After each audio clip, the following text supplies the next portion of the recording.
Esther வா canteen போலாம். Esther என்னாச்சு? என்னாச்சு உனக்கு? ஒன்றும் இல்லையே. ஒன்றும் இல்லைன்னு சொல்ற, ஆனா என்னமோ யோசிச்சுட்டே இருக்க. சரி வா போலாம். எஸ்தர்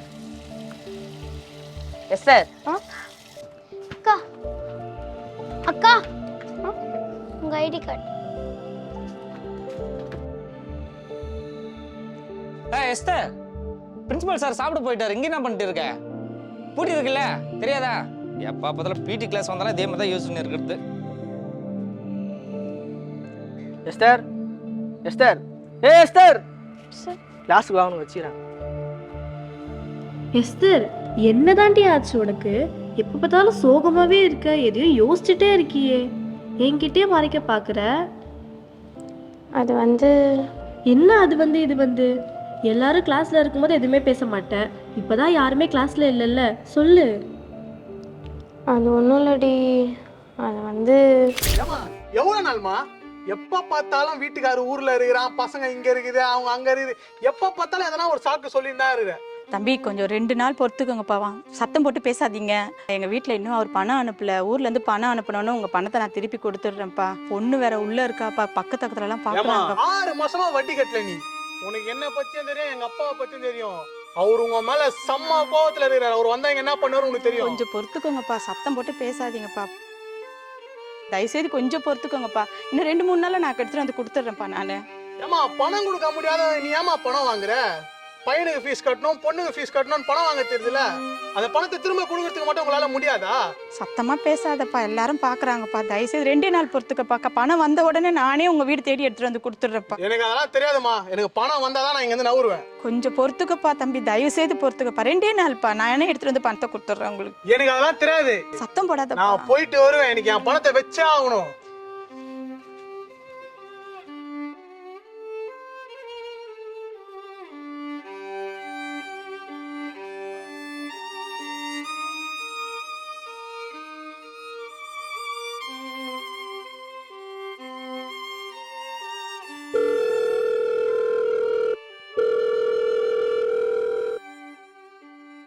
அக்கா 1 கிலோ தக்காளி, 1 கிலோ வெங்காயம் கொடுங்கக்கா.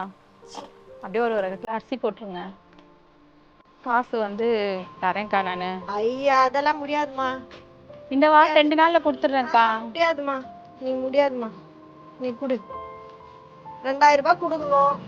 தேதி 20. நான் எல்லாம் கடன் வாங்கி தானே பொருளை போட்டுக்கிறேன். சாயந்தரம் வருவான், காய்காரம் வருவான், பால்காரம் வருவான், அவங்களுக்கெல்லாம் என்னன்னு நான். நீ மாசம் வாங்குற ஒழுங்கா கொடுக்க மாட்டேன்ற, நேரத்தோட கொடுக்க மாட்டேன்ற. 1ஆம் தேதி 2ஆம் தேதி தான் நான் வாடகை கட்ட முடியும், கரண்ட் பில் கட்ட முடியும். நேத்தாக்கா வாங்குறேன். அதுக்கு நீ எப்ப வாங்கினாலும் இப்படிதான் லேட் 10-15 வருஷமா உங்க கடையில தெரிஞ்சு தானக்கா வாங்கிட்டு இருக்கேன். நான் சொல்லணும்னு நினைச்சுதான் நான் இப்ப சொல்லிட்டேன். என்னால முடியாதுமா, போச்சுக்காத. பரவாயில்லக்கா.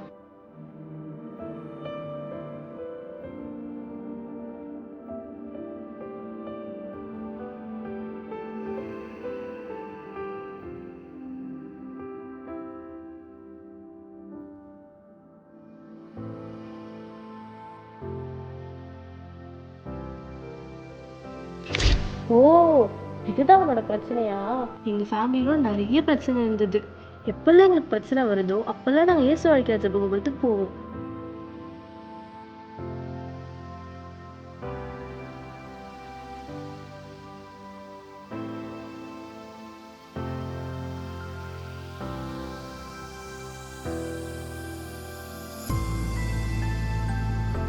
போய் தொடர்ந்து ஜெபம் பண்ணுவோம்.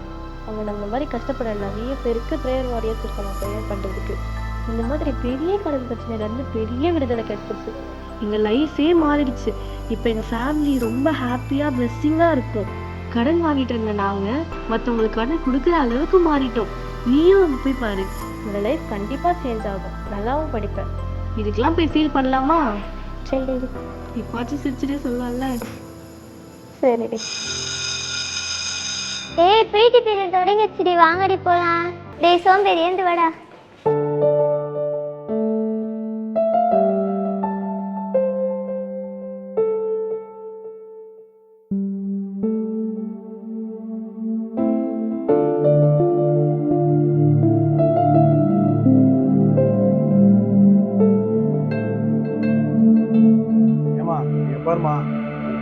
இதுக்கப்புறம் வேணாம், எங்கள் அப்பா வந்து உங்கள்கிட்ட காசு வாங்க வேணான்னு சொல்லிட்டாரு. உன்னால் அசல் எப்போ திருப்பி தர முடியுமோ அப்போ கொடு.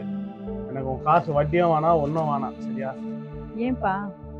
அது ஒன்றும் இல்லைம்மா, அன்றைக்கி வந்து உங்கள்கிட்ட கொடுத்த காசை வாங்குறதுக்காக உங்க பின்னாடியே ஃபாலோ பண்ணுவாங்க. நீங்கள் ஏதோ ஒரு ஜபகுபத்துள்ள போனீங்க நினைக்கிறேன்.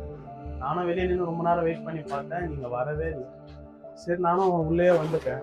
உள்ளே வந்தால் அவரே ஜபம் பண்ணிட்டு இருந்தாங்க. எங்கள் அப்பா ரொம்ப முடியாமல் இருந்தார். அப்போ தான் அங்கே ஒருத்தவங்க வந்தாங்க, எங்கள் அப்பாக்காக ஜபம் பண்ணேன். சரின்னு ஒரு 2 நாள் எங்கள் அப்பாவும் சரியாயிட்டார். அதான் அப்புறம் அப்பா சொன்னார், யாருக்கிட்டேயும் வந்து வட்டிலாம் வாங்காத, முடிஞ்சா கொடுக்குறவங்க கொடுக்கட்டும், இல்லைன்னா விட்டுரு அப்படின்னாரு. சரி உங்ககிட்ட வாங்கின காசை உங்களால் முடிஞ்சா கொடுங்க, இல்லைன்னா விடுங்க. உங்க பணத்தை நான் கண்டிப்பா திருப்பி கொடுத்துருவேன்ப்பா தம்பி. பார்த்தீங்களா?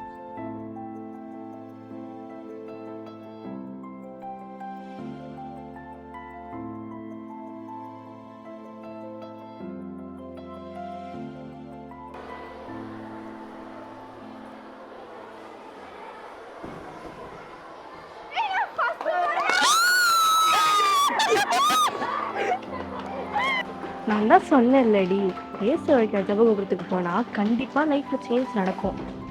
அனுபவிச்சாதான் கேட்குறேன்றீங்க.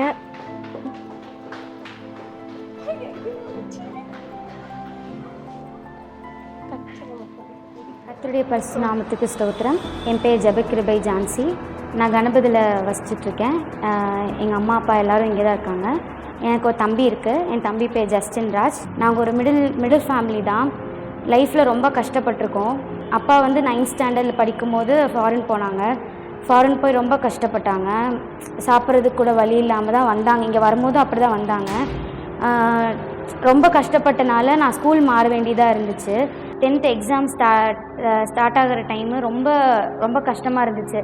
எப்படி எழுதி முடிப்போம் அப்படின்னு ரொம்ப கஷ்டப்பட்டேன். அந்த டைமில் வந்து அம்மா வந்து மறைமுகமாக அழுவாங்க. எங்ககிட்ட சொல்லி ஃபீல் பண்ணுவாங்க, அவ்வளோதான். மற்றபடி அப்பா கஷ்டப்படுறதை எங்ககிட்ட சொல்ல மாட்டாங்க. ஏன்னா நான் 10th ஸ்டாண்டர்ட் படிச்சுட்டு இருக்கிறதுனால அந்த சூழ்நிலை தான் நாங்கள் கடந்து போயிட்டுருந்தோம். எங்களுக்குன்னு உதவி செய்ய யாருமே கிடையாது. தினமும் காலைல கடன்காரங்க வந்து வீட்டில் நிற்பாங்க, தினமும் சாயந்தரம் கடன்காரங்க நிற்பாங்க. இப்படி ஒரு சூழ்நிலை தான் நாங்கள் கடந்து போயிட்டுருந்தோம். அந்த டைமில் நான் வந்து ஜீசஸ் கால்ஸ் கணபதி டவருக்கு வந்து ப்ரேயர் பண்ண வந்தேன். அப்போ வந்து ஸ்டூடெண்ட்ஸ் எக்ஸாமுக்காக ப்ரேயர் நடந்துட்டு இருந்துச்சு. அப்போ தான் வந்து நான் இந்த ஜீசஸ் கால்ஸ் கணபதி டவருக்கு வந்து ஒரு தடவை ப்ரேயர் பண்ணிட்டு போனேன். அதுக்கப்புறம் நான் மேக்ஸில் நல்லா கான்சென்ட்ரேட் பண்ண ஆரம்பித்தேன். லாஸ்ட் ஒரு 2 மந்த்ஸாக தான் வந்து மேக்ஸ் படிக்க ஆரம்பித்தேன். கர்த்தருடைய கிருபையினால் 10th தேவன் என்னை வெட்கப்படுத்தாதபடிக்கு 411 வாங்குறதுக்கு எனக்கு தேவன் கிருபை செஞ்சார். அதுக்கப்புறம் நான் படிப்பேனா இல்லையான்னு தெரியாமையே நான் இருந்தேன். அதுக்கப்புறம் மறுபடியும் நான் ஜீசஸ் கால்ஸ் வந்து நான் எங்கள் ஃபேமிலிக்காக ப்ரேயர் பண்ணிட்டு போனேன். அப்போ வந்து நான் கரெக்டாக 11th ஜாயின் பண்ணுறதுக்கு முன்னாடி எங்கள் அப்பா வந்தாங்க. எங்கள் அப்பா வந்ததுக்கப்புறம் தான் நான் 11th ஜாயின் பண்ணவே முடிஞ்சுது. நான் தான் 11th அந்த ஸ்கூல்லேயே லாஸ்ட்டாக ஜாயின் பண்ண ஒரே ஸ்டூடெண்ட் நான் தான். நான் கேட்ட குரூப்பு கிடைக்கல. நான் ஆர்ட்ஸ் குரூப் கேட்டேன். ஆனால் வந்து தேவனுடைய சித்தத்தின்படி என்னை வழிநடத்தி ஸ்கூலில் வந்து எனக்கு பயோமேக்ஸ் குரூப் தான் தருவேன்னு சொன்னாங்க. எனக்கு மேக்ஸ் வராது, இருந்தாலும் ரொம்ப பயந்தேன். நான் வீட்டிலலாம் சொன்னேன் எனக்கு மேக்ஸ் வராது அப்படின்னு சொன்னேன்.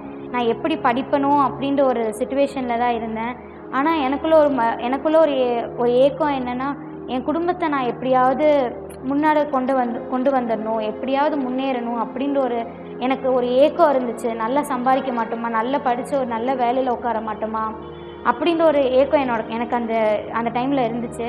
அப்போ தான் வந்து நான் மறுபடியும் ஜீசஸ் கால்ஸ் ப்ரேயர் ஒரு கணபதிக்கு வந்தேன்.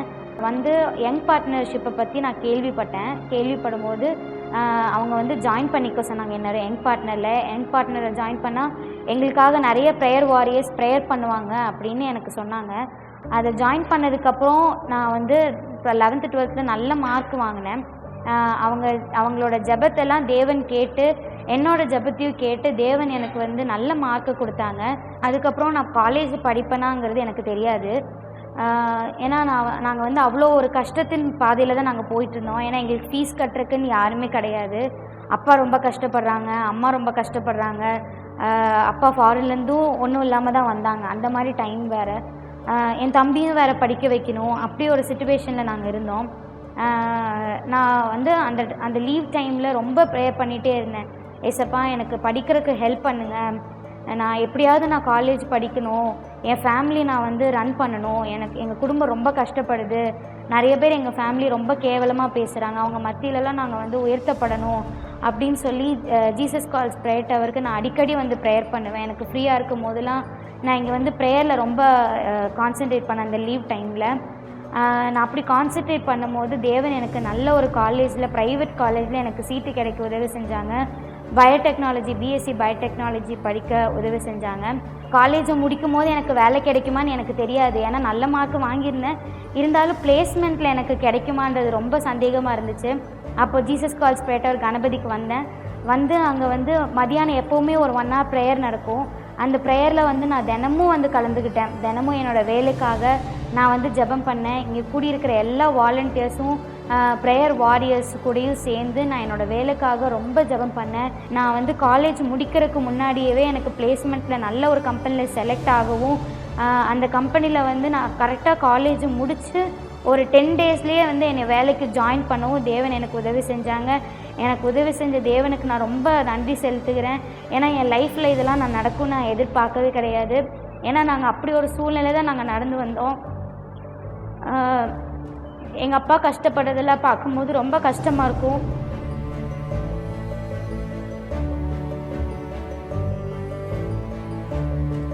எங்களை நடத்தி வந்த தேவனுக்கு நான் கோடான கோடி நன்றி செலுத்துகிறேன். எங்களுக்காக ஜெபித்த Jesus calls Ganapathy tower prayer வாரியர்ஸ்க்காக நான் நன்றி செலுத்துகிறேன். என்னையும் ஒரு சாட்சியாக நிறுத்தின தேவனுக்கு ரொம்ப நன்றி.